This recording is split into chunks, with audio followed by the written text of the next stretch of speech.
New year resolution எடுத்துவிட்டீர்களா?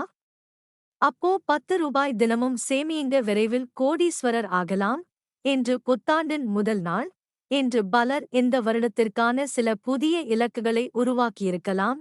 அதில் பலர் வெற்றி பெற வேண்டும் என்ற இலக்கை நிர்ணயித்திருக்கலாம். மேலும் சிலர் இந்த ஆண்டு முடிந்தவரை சேமிக்கும் இலக்கை நிர்ணயித்திருக்கலாம். இந்த வருடத்தில் உங்களால் முடிந்த அளவு சேமிக்க வேண்டும் என்ற இலக்கை நிர்ணயித்திருந்தால், ஒரு நாளைக்கு ஒரு சில ரூபாய்களை சேமித்து வைப்பதன் மூலம் வரும் ஆண்டுகளில் நீங்கள் கோடீஸ்வரர் ஆகலாம். கோடீஸ்வரராக மாற நீங்கள் தவறாமல் பணத்தை சேமித்து, உங்கள் பணம் பாதுகாப்பாக இருக்கும் இடத்தில் முதலீடு செய்ய வேண்டும். மேலும் அதிகபட்ச லாபத்தையும் பெறுவீர்கள்.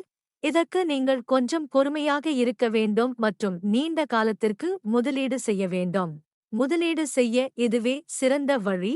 முதலீடு பற்றி பேசுகையில், பணத்தை முதலீடு செய்வதற்கான சிறந்த வழி மியூச்சுவல் ஃபண்ட் ஆகும்.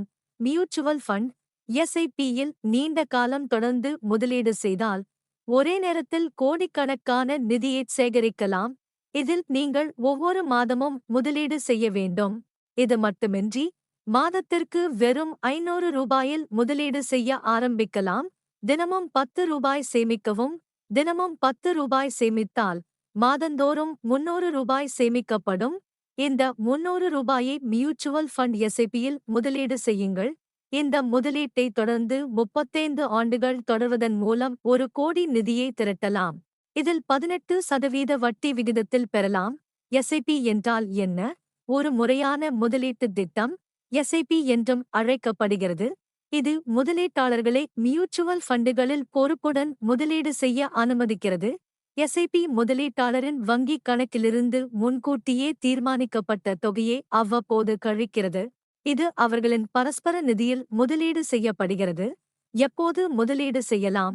சிறிய மற்றும் குறிப்பிட்ட கால தவணைகள் மூலம் நீங்கள் மியூச்சுவல் ஃபண்டில் முதலீடு செய்யலாம். மாதத்தின் எந்த நாளிலும் ஒரு எஸ்ஐபி தொடங்கப்படலாம் என்றாலும், முதலீட்டிற்காக பணத்தை ஒதுக்குவதற்கு ஒவ்வொரு மாதமும் 12 மற்றும் 25ஆம் தேதிகளை கருத்தில் கொள்ள பரிந்துரைக்கப்படுகிறது.